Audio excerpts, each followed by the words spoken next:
All right, let's dive into some really fascinating material from Abraham Hicks. We're going to talk about why our biggest, most ambitious goals can sometimes feel just impossibly far away. And we're going to unpack a completely different way of thinking about how you can actually achieve them.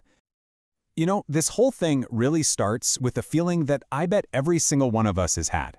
You have that dream, right? The big house, the amazing career, whatever it is, and it feels so huge it almost seems ridiculous when you compare it to where you're standing right now.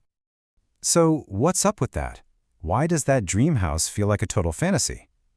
Well, the source material here suggests it has absolutely nothing to do with how big the dream is. The issue isn't out there with the goal itself.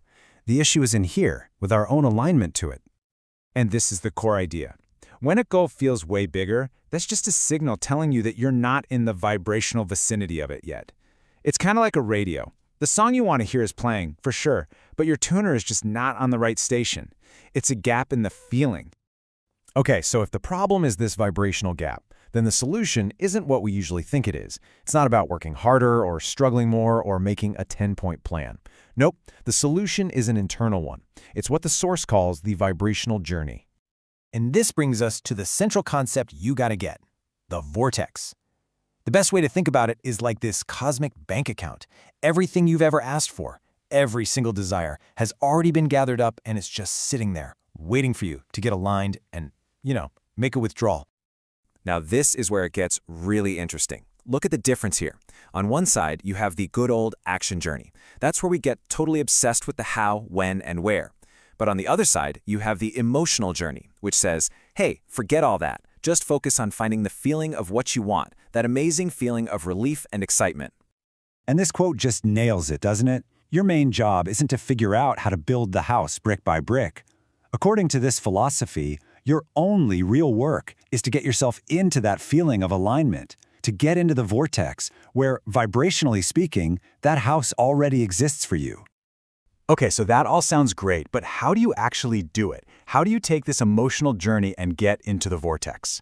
Well, this is where the theory gets practical, and the main technique is actually surprisingly simple. It all comes down to the story you're telling. You get there by telling the new story, the story of what you want, over and over and over again. You tell it so much that it starts to feel even more real than your current situation. It's all about deliberately shifting your focus, your conversations, and that little voice inside your head. I mean, what a powerful reframe. Just think about it for a second. How much of our day do we spend explaining and justifying what is? Talking about our problems and our limitations.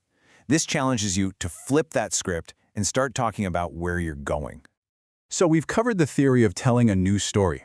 Now let's look at this fantastic little anecdote from the source material that shows how this whole prime minister test thing works in the real world. You can see how it builds into a real, tangible result. So the story is about a man named Jerry. He was going to be the MC at this huge event, and he decided, out of the blue, that he wanted to get his picture taken with the Prime Minister of Canada. I mean, for someone in his position, that's a pretty impossible-sounding goal, right? And listen to how he talked about it. He didn't say, oh, I hope I can get a picture, or I wish I could. No way. He stated it like it was already a done deal. I'm going to have my picture taken with the Prime Minister. He just started telling his news story, even when it wasn't real yet. So his method is what's so important here. First, he just stated the goal to literally everyone. Second, every time he told the story, he let himself feel that rush of excitement as if it already happened. And third, and this is the absolute key, he completely let go of figuring out how. He had no plan.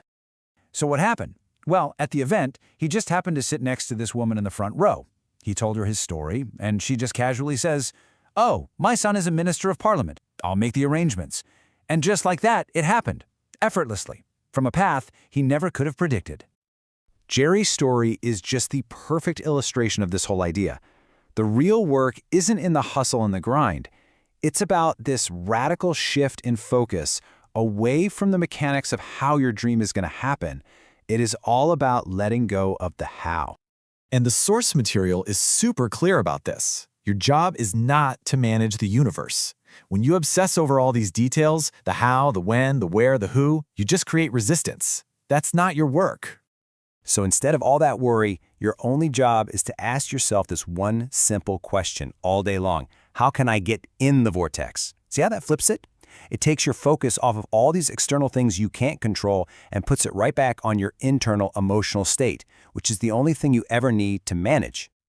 And really, this is the beautiful bottom line. The goal isn't just to get the car or the house or whatever. The whole point is to find a way to feel good right now. That good feeling is the prize. And the crazy paradox is that feeling good, getting in the vortex, is exactly what allows all the stuff you want to just flow to you. So that's the final thought I want to leave you with. It's really a challenge. If you could just stop focusing on your current reality, just for a little bit, what new amazing story would you start telling about your life, starting today?